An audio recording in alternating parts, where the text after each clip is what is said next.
Dean Douglas, Dean Heyman, Professor Hamilton, Dean Baker, Professor Shin, other distinguished administrators and faculty members, on behalf of the William & Mary Black Law Students Association, I welcome you to today's L. Douglas Wilder Speaker Series event. My name is Matthew Kemlek, and I'm the president of William & Mary's BLSA chapter. Our chapter was founded more than 30 years ago and is dedicated to the development of talented, involved, and diverse attorneys and community leaders. Since its foundation, our BLSA chapter has been and continues to be incredibly active as we sponsor and host several student support programs, community outreach projects, panel discussions, and receptions each year. In recent years, we have been both privileged and humbled to be recognized for our many efforts. Within the past 7 years, our BLSA chapter has been recognized as the Mid-Atlantic Region Chapter of the Year an impressive 5 times, the most recent being last year. In 2009, we were named the National Black Law Students Association Chapter of the Year. In 2012, we followed that up once again with being recognized as the National Runner-Up Chapter of the Year. This academic year, BLSA set a rather ambitious agenda with the aim of positively impacting our law school, the college, and our local community. And I'm pleased to say that we have accomplished a lot so far. This has been possible in large part because of the outstanding support of our organization, the outstanding support we have received from Deans Douglas and Vice Dean Heyman, our outstanding faculty advisor, Professor Vivian Hamilton, and our OCS liaison, Assistant Dean Cinnamon Baker. Please join me in giving them a round of applause.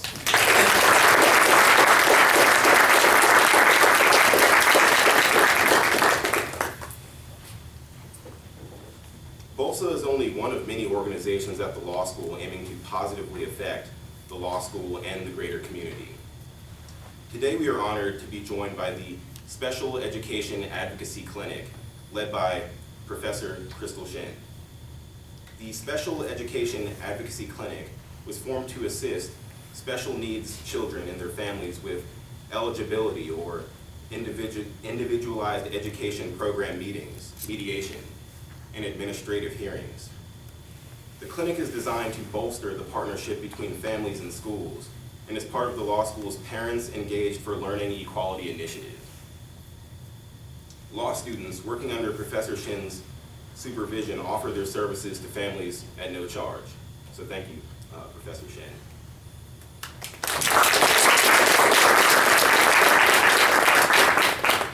Today, BLSA is proud to welcome a true trailblazer, Attorney Angela Ciccolo to William & Mary Law School. She is a speaker here today for our L. Douglas Wilder Speaker Series. And we would also like to thank the Speaker Series namesake, former Governor Doug Wilder, for wishing us much success on today's event. We wish him well as he celebrates his 25th anniversary year of becoming Virginia's 66th governor. With that said, I would like to call forward Mr. Patrick Sebastian to read a BLSA proclamation recognizing Ms. Ciccolo as a distinguished speaker in the 2014-2015 L. Douglas Wilder Speaker Series. Will everyone please stand? Mr. Sebastian.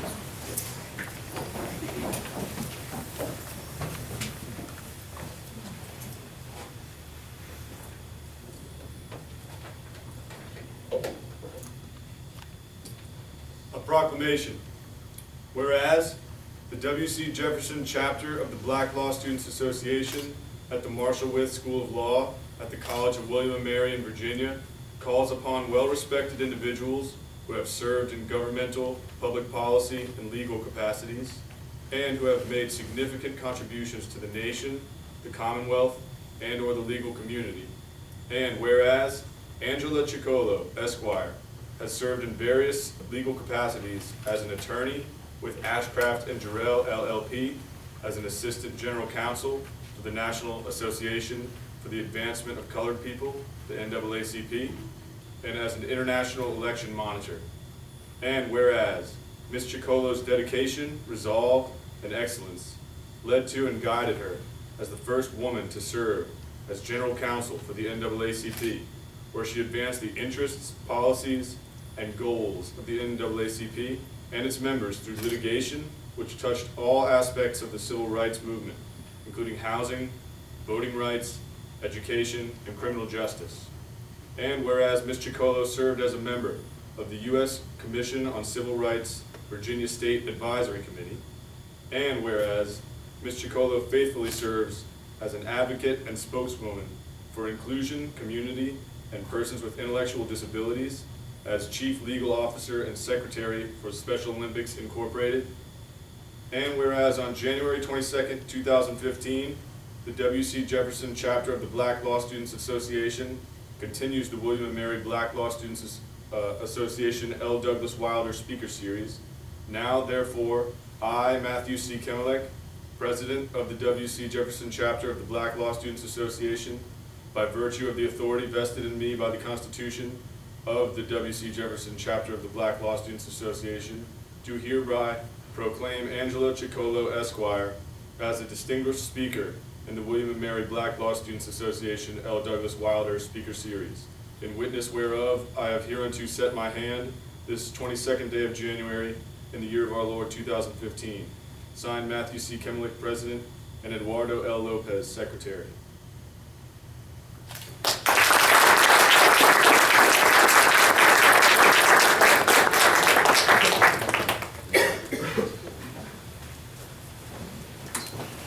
Everyone may now be seated. Thank you, Pat.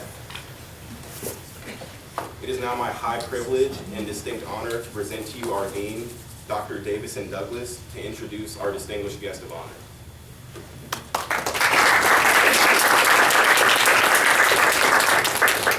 Matthew, thank you very much, and we really are so pleased today to have with us Angela Ciccolo to speak to us as part of this wonderful speaker series. We talk a lot at this law school about the importance of using our legal talents and our legal skills for the greater good. Those of us who are lawyers in American society do have a special gift and the ability to lead and to make a difference in the world, and our speaker today is a great exemplar of that. I'll mention just two aspects of her career. Number one, her service as general counsel, which is to say the lead attorney of the most important civil rights organization in American history, the NAACP, which was founded early in the 20th century and has been a tremendous agent for change in this country. And as general counsel, she engaged in both advocacy on behalf of civil rights and also litigation on behalf of civil rights. And then I'm going to mention one other endeavor that she has engaged in as the chief legal officer of one of the truly great human rights organizations with a profound commitment to the inclusion of all people. And that's the Special Olympics, and that has also been an important leadership role that she's taken. And so, Angela Ciccolo, we're so glad that you're here. We welcome you here to William and Mary and look forward to hearing from you. Thank you. Wow, I am so humbled. Thank you. Thank you, Dean Douglas, so much. Vice Dean Neiman, Professor Hamilton, it's been a pleasure to get to know you, and Dean Baker and Professor Shen, and all of the BLSA members. I want to really thank William and Mary Law School, too, for hosting this speaker series.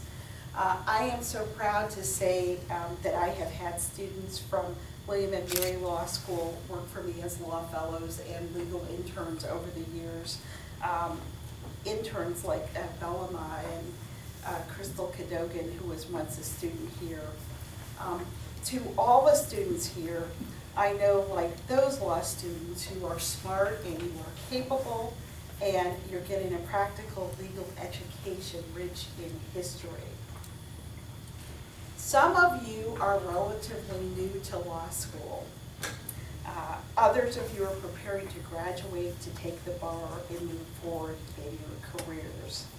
And having said this, whether you like it or not, you are the elite, you are talented, and you're future leaders of government, business, and society.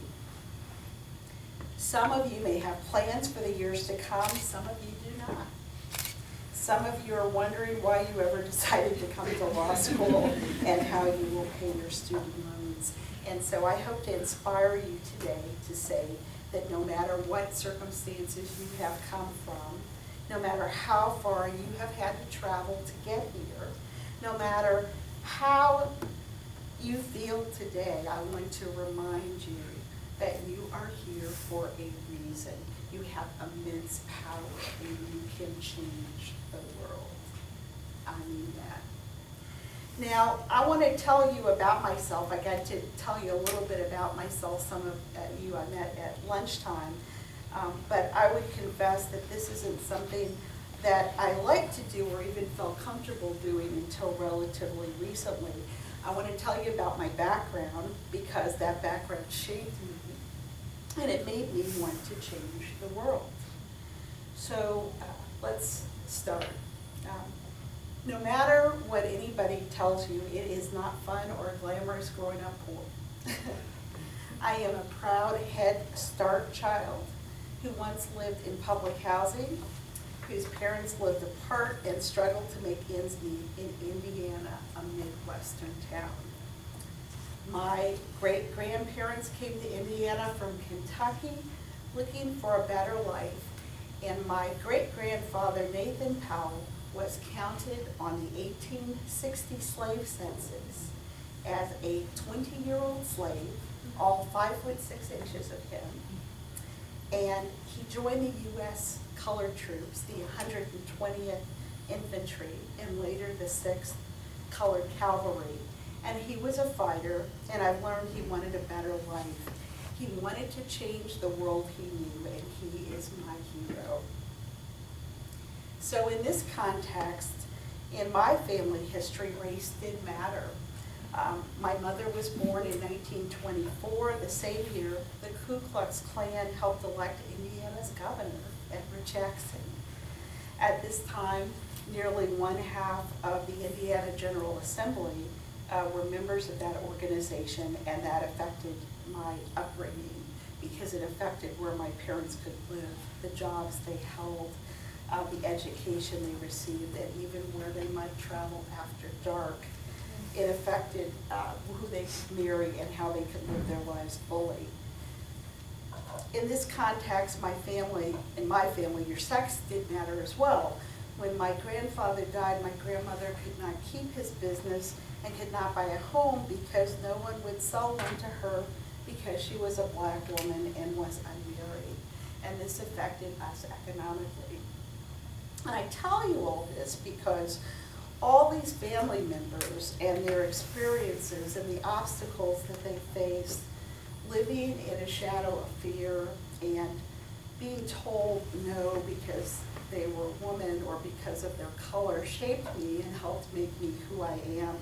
And their struggles were full of hope, excuse me, but also full of frustration sometimes and intimidation and at times even defeat. So my first reaction to growing up in this kind of environment was not to fight. I'll tell you, my first reaction was to get out of there, to get away from it all.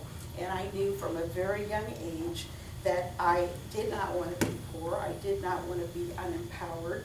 I did not want to shop at the Goodwill store. I did not want to eat the same meal every day for days at a time. I did not want to run out of bus fare on Friday and have to miss school. And I started running away and literally packing a bag and trying to get out of town. The first time I remember doing that, I was 3 years old. Fortunately, I had a teacher. I had a person who took an interest in me in my Head Start class, who told my mother she had to move me out of that neighborhood and get me into a good school because I had potential. And I remember hiding behind a chair listening to them talk about me, and that empowered me. And my mother found a little house for us in the newspaper, and she sent my father, a very light-skinned African-American man, to go buy it. Now, my father drifted between the black and white worlds. When he entered the Army, he liked to tell a story at the end of World War II when the services were still segregated, and he weighed 118 pounds at 6 foot tall. He told me he used to eat 6 times a day. First, he would go and eat at the white mess hall, and then he would go at the black mess hall and eat there. And by the time he was discharged, he weighed 190 pounds. But my mother sent my father to buy our house alone, and on moving day, we all showed up, much to the surprise of our neighborhood, who were expecting white neighbors, and we were the first black family on our street. And that in and of itself was difficult, and it was lonely. And my mother vowed that over her dead body, she would never let anybody run her out of her house, because there was some running out to be had at that time. And that was over 50 years ago. And she still lives there to this day, very proud and defiant. Wow, good. That move allowed me, though, to get a really good education. And that led to a scholarship at an exclusive private school, and that led me to become the first one in my family to graduate from college. So I have come a very long way to be here today.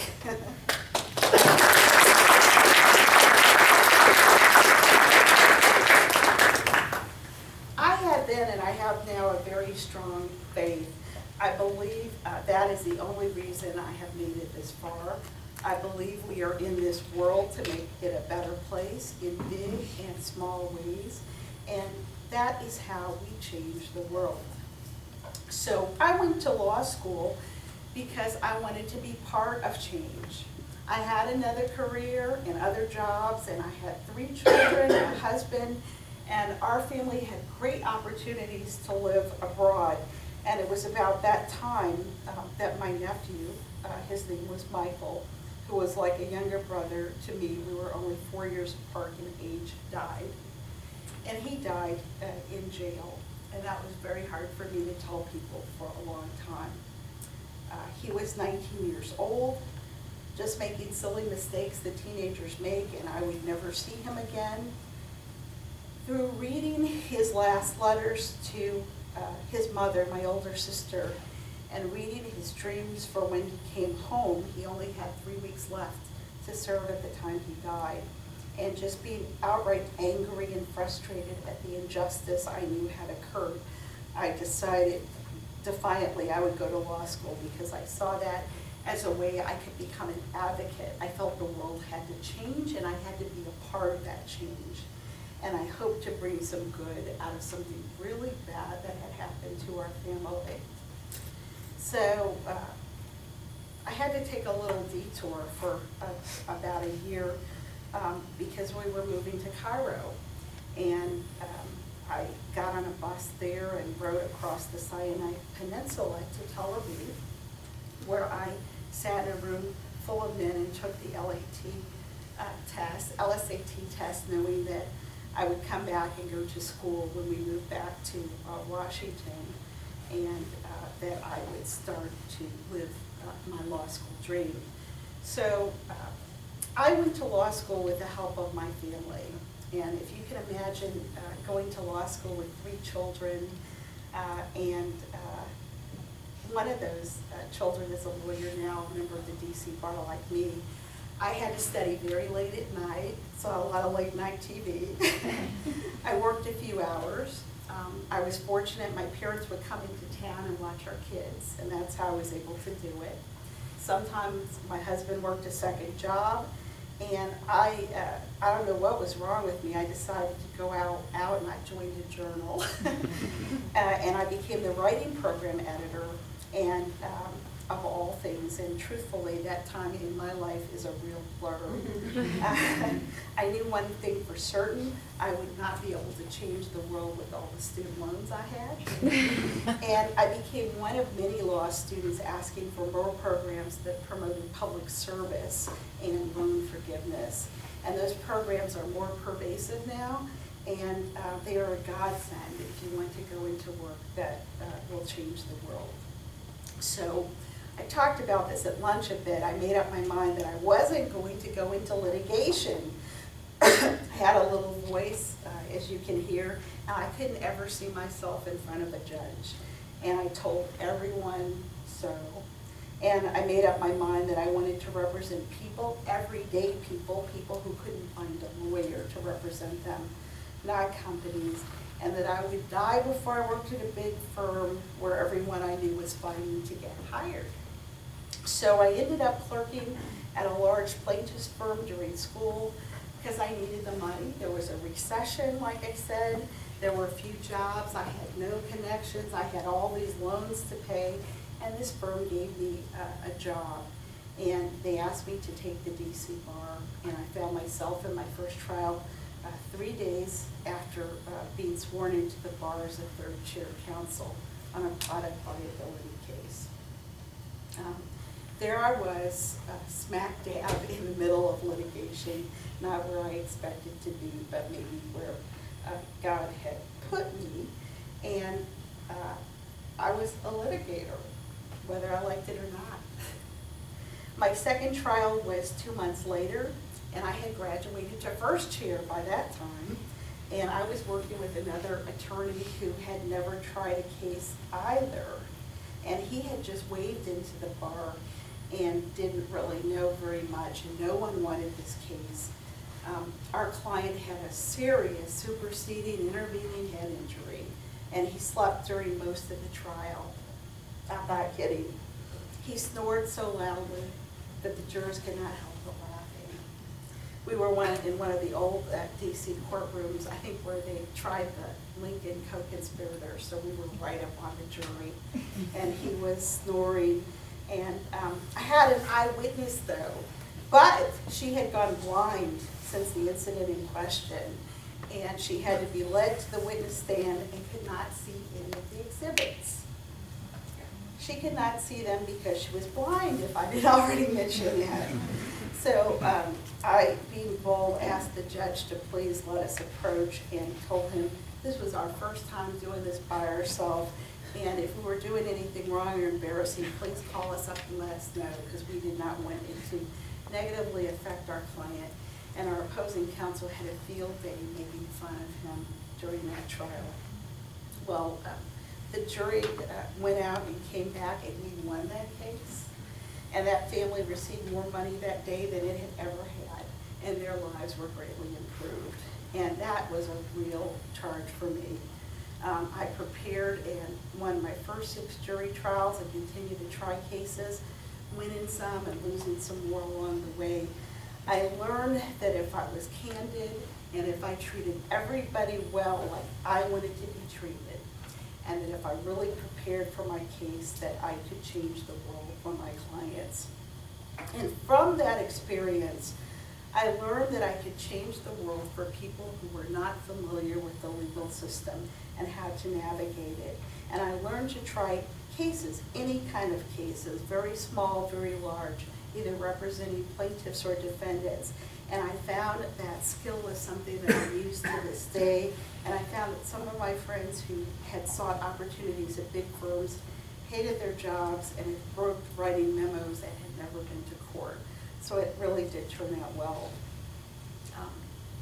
I didn't have mentors like they show on TV, people guiding me courageously through the minefield of a legal career. I could have used one, but they are very few and far between at that time for me. So I would encourage all of you to find one if you can, and not be afraid to ask for a mentor. And if you can't find one, that you should mentor each other, and that you will also be mentors to other students who may need your advice in the future. I found at calendar calls and motions hearings, I was often the only person who looked like me there. As I said at lunch, there were many times I'd show up at a deposition and opposing counsel believed I was the court reporter because I was a woman and I was black. And I had opposing counsel settle cases because they didn't want to, and this is what someone really said once to me, didn't want to try a case against a little black girl. And I did settle that case. Along the way, there were people who wanted to define for me what constituted a successful legal career. You had to do this, you had to do that. You had to work in this type of environment. You had to make this much money. You had to be aggressive or frightening aggressively a litigator. None of that fit me and didn't fit what I was looking for. I decided to be myself and to try and continue to treat others like I wanted to be treated. And doing that, I made a little bit of money, and that allowed me to pursue the passions that had motivated me and actually pushed me into law school. So about this time, I got to know an older woman lawyer, and she told me she was going to work at a nonprofit and become its general counsel, and that sounded really meaningful and exotic to me at the time. So I took about 9 months. I had 160 active cases at that time. I settled them, I tried them, I gave some away, and I searched for opportunities, and I ended up at the NAACP, the National Association for the Advancement of Colored People, an amazing and historic client to represent. And as we called it, the biggest, the baddest, the oldest, the boldest, the most cussed and discussed, feared and revered civil rights organization in the world. So I moved through the ranks there as an assistant general counsel to deputy general counsel to interim general counsel a couple of times, and then to general counsel. And I was the first woman in that organization's 100-year history to serve in that role. There, I learned to negotiate labor agreements. I worked to navigate Machiavellian board politics. I learned to raise money. I honed my compliance skills. I learned about nonprofit tax preparation, and I learned to harness the media to support my cause. Sorry, thirsty. At the NAACP, we received hundreds of letters each week asking for legal help, not email letters and envelopes. And we were not a direct legal service provider, but rather we looked for cases that had broad impact, that could help many people through one case or legal action. Excuse me, I'm proudest of my work there after the 2000 elections, traveling to Florida to challenge supervisors of elections who removed voters from rolls without rhyme or reason. I'm proud of the redistricting and voting rights work that kept early voting sites open, allowing voters to reach the polls.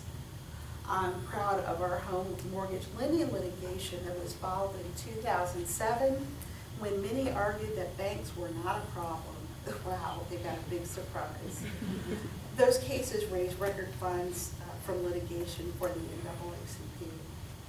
I'm proud of the public accommodations cases that insisted that Black patrons be treated with the same accommodation as whites. This is still happening in the year 2015 with the same venues without police oversight. I'm proud of our efforts to get the advertising industry to look at how African Americans are represented and employed in the industry. And I'm proud of our lawsuit against gun manufacturers and dealers, which challenged loose oversight and straw purchasers who are funneling guns to criminal enterprises.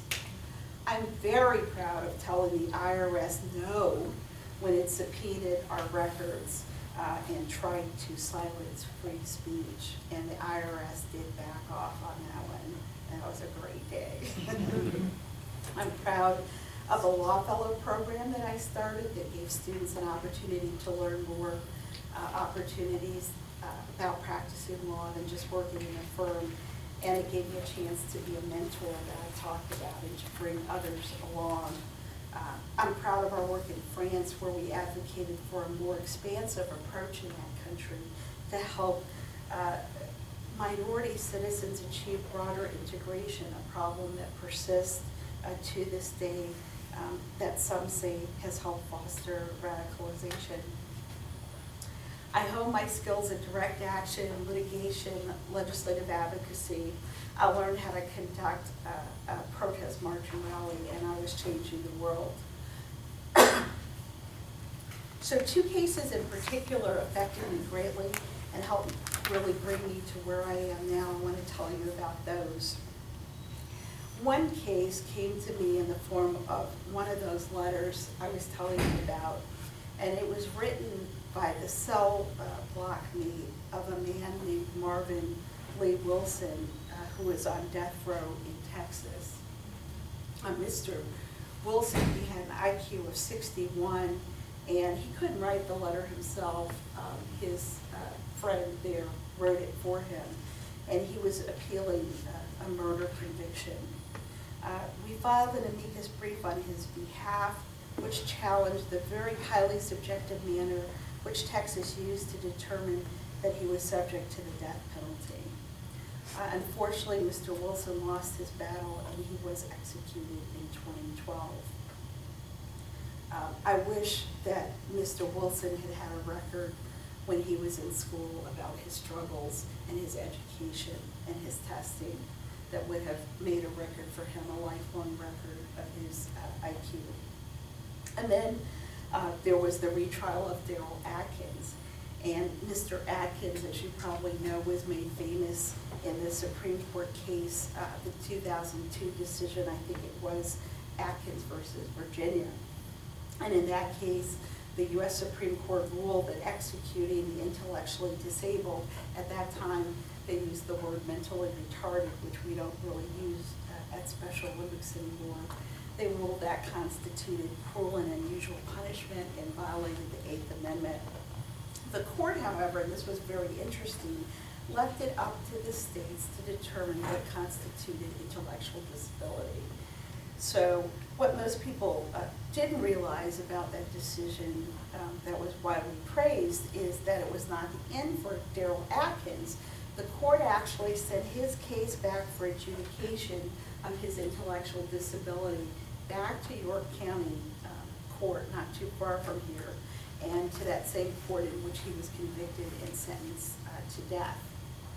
So I had the opportunity to go sit in a courtroom with my law students in York County in July 2005, and I was horrified that the jury found Mr. Atkins was intelligent enough to be executed based on the evidence that I heard with my own ears. And his execution date was set for December 2nd, 2005, but was later stayed. In 2008, Circuit Court Judge Prentice Smiley, who was revisiting the matter of whether or not Mr. Atkins was intellectually disabled, got some allegations of prosecutorial misconduct. And these allegations, if they were true, really would have meant that Mr. Atkins was entitled to a new trial. So after days of testimony in that matter, Judge Smiley determined that prosecutorial misconduct had in fact occurred. And he determined that the evidence was overwhelming, though, that Mr. Atkins had participated in felony murder, but he did commute his sentence to life in prison. That decision was appealed, but it was ultimately upheld, and Mr. Atkins remains in jail.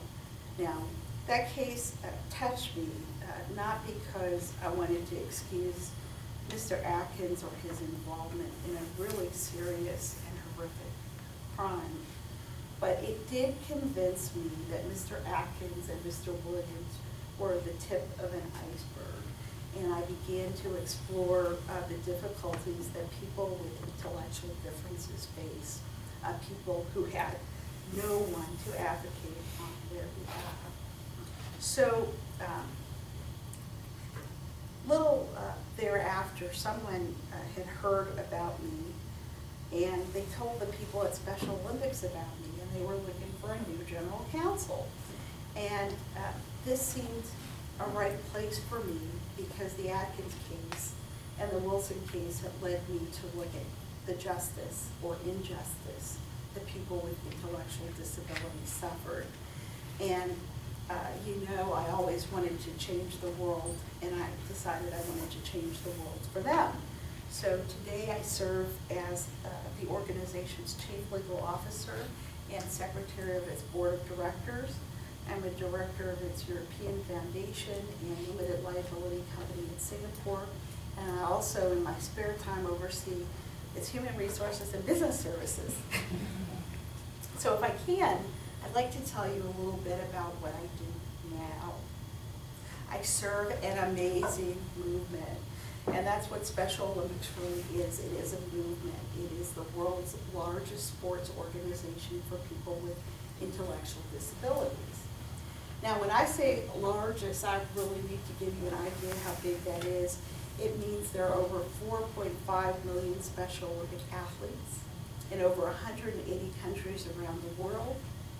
They compete in 32 Olympic sports, and last year there were more than 82,000 Special Olympic sports competitions.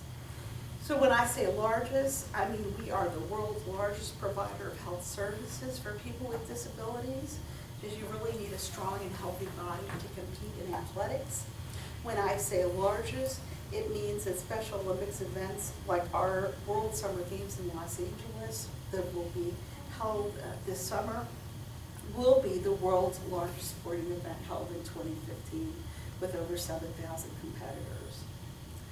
My work at Special Olympics remains rooted in a deep desire for inclusion and to change the world. Our strategy is to achieve change.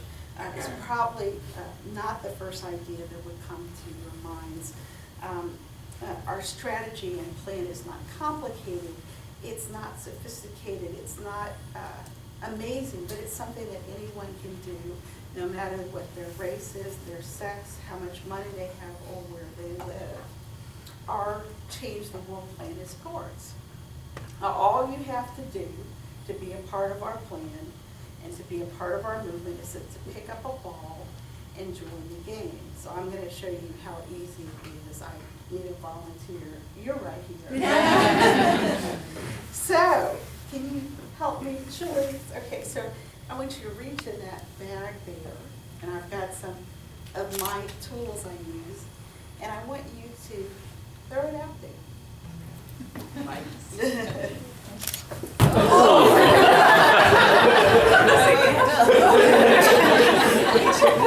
We're going to try it again. Hamilton.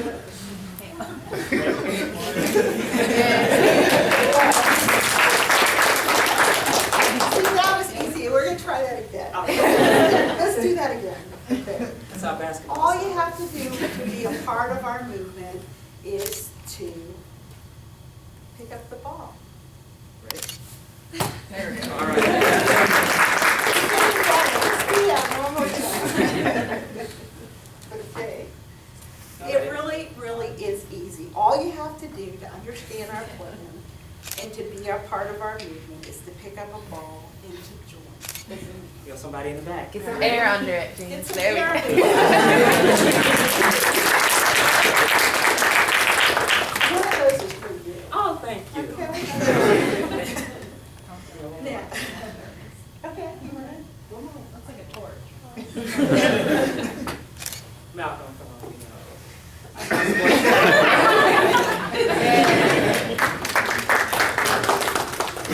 In terms of our history, if you think about it, sports has been a vehicle to change our society through the Jackie Robinsons and women who fought for Title IX. All they wanted was a chance to play through treaties like the Convention on the Rights of People with Disabilities that provides opportunity for recreation and the right to sport. Time and time again, I have seen that if we bring everyone to the playing field, if we pick up the ball and join the game, everyone benefits when we get to play. And in doing so, we change the world. My athletes take an oath. It goes like this. Let me win, but if I cannot win, let me be brave in the attempt. So change, as I would say today, requires bravery. We can change the world through inclusion, and I think that is a beautiful thing, and that's what my work is about now.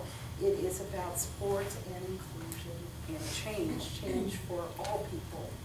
People with intellectual differences, people that are not the forefront of everyone's mind. So when I say I work for Special Olympics, people always come up to me and they say, oh, that's so nice.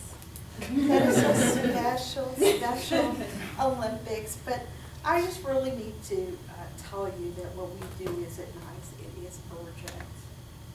The world and work we do is an urgent place because there are an estimated 200 million people on this planet with intellectual disabilities, and they deserve a chance.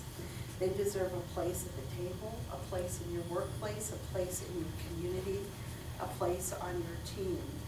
I have some slides I'd like to show you just to help you know a little bit more about what people with intellectual disabilities are facing.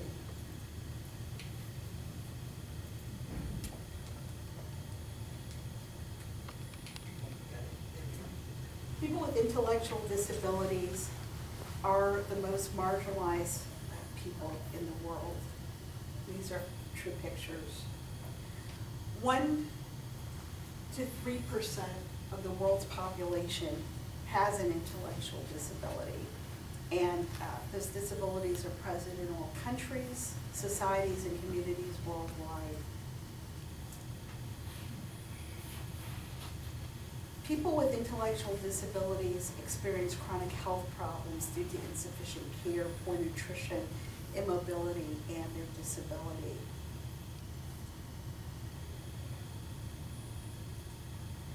There's a significant correlation between poverty and the prevalence of intellectual disability. An estimated 80% of all people with intellectual disabilities reside in low-income countries. Levels of disease, prevalence of preventable health conditions, access to health care for people with intellectual disabilities are significantly poorer than in the general population. People with intellectual disabilities and their families typically fall at the bottom of the economic spectrum in communities and across countries. Globally, most children with intellectual disabilities do not even attend school. 68% of female adolescents with intellectual disabilities have been abused before the age of 18. And in many cultures, misunderstanding about intellectual disabilities and certain cultural beliefs cause people to discriminate against people with ID and their families, and this leads to stigma, it leads to isolation, it leads to neglect, physical abuse, and sometimes even death, including infanticide. I hope you understand now the urgency I feel for change and for understanding and for human dignity. And I want to share with you one more story today. It's a story of heart, and it is a story of courage, and it is a story of strength, and it is a story that looks in the eye and in the face of intolerance and says no more, never again, not for me. I want to introduce you to a young man named Aaron. And here's his picture. It was taken when he was 9 years old. And when this picture was taken, his parents had been tethering him to their home for about 7 years. This photo was taken in Malawi when some of our volunteers in a program to promote health and sports found him. He has 4 brothers and sisters, and no one saw this as a problem. His parents are good people. They just didn't know how to control and how to rear their child. So you may be focusing on the tether. Some people call it a leash, but I really see something else there as well. I see Aaron is alone. He is by himself. And I believe that Aaron and every man and woman and child on this planet deserves a full life, a complete life, to enjoy friendship, to share their gifts, because everybody has them, even this young man. And every woman and child like Aaron deserves for their world to be changed, and we need leaders to do it. So, as I said, Aaron is from Malawi, but there are other Aarons. They are right here in this country, in this community, and Aarons who face exclusion, and at the extreme execution, they need you, and they need leaders. So, here's Aaron more recently. He is at school. His physical and motor and social skills have developed beyond our wildest expectations. And he still has a long way to go, but he has made remarkable progress. Aaron's intellectual differences were caused by malaria. And up until earlier last year, these pictures were taken almost a year ago in February. He had never seen a doctor in his life until then, but now he has. So, how did Aaron go from being alone and excluded and afraid with no school to seeing a doctor in the first time in his life? And I want to show you, it's through sports. Hope through sports, friends through sports, change through sports. Aaron picked up a ball, just like some of you did. And I want you to pick up the ball too, if you get me. So when it comes to changing the world, sports and law can be game changers for people's lives. People with intellectual differences or intellectual disabilities, people like Aaron. And here's why. Sports has a transformative power to instill confidence, to improve health, and inspire a sense of competition.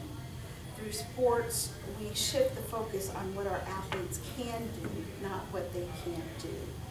We stop looking at differences, their disabilities fade away, and instead we see talents and abilities and applaud them for what they can do. So, sports can teach us, and especially lawyers, important lessons. When we train and strive for a goal, it teaches us to dream. When we struggle, sports teaches us determination. When we win, we find joy, and if we lose, we can find the strength to try again. We change the world because we change attitudes, and that is a beautiful thing. I think we find hope in playing together and joy. We make friends, we share our gifts and accomplishments, and we move from isolation to being part of a team. There is self-confidence, there is a sense of accomplishments, there are friends, and it is a chance to be a part of something and not to be alone, rejected, or neglected. So I challenge you, and I want to remind you that when you think of inclusion and that you think of things that you can do, that you will remember that there are people, 200 million of them, who need advocates in the world who want to be included as well. I want you to pick up the ball. I want you to change the game. I want you to change the world. I think you can. I want you to reach beyond yourself in your comfort zone and to find a passion in your legal career to say, I am going to change this world and I am going to make it a better place. And it might not be through sports, it might be through technology or math or commerce or politics. And certainly your legal skills, lawmaking, advocacy, and petitioning the government to redress a grievance are skills that will help in this way. It'll help you change the world, it'll help restore human dignity, and I hope to hear from you one day about how you change the world. So thank you very much.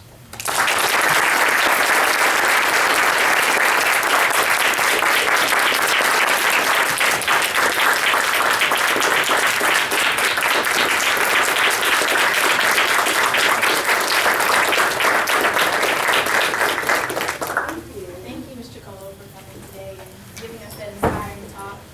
We don't have enough time for questions, but Mr. Ciccolo will be in the rare book room after this event. But I'd like to call up BOSS's executive board as well as Professor Shin.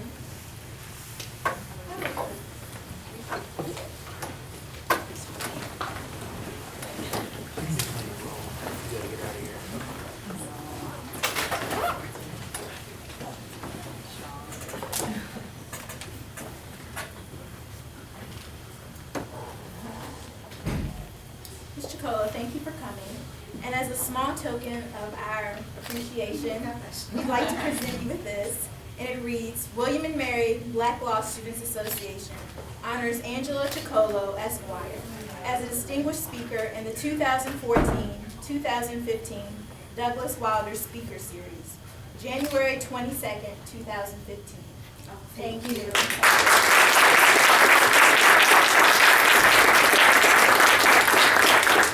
It's really On nice. behalf of the PLA Special Education Advocacy Committee, we just want to thank you for all your work and support that you do on behalf of. You guys are too much. Oh my gosh. Oh, thank you.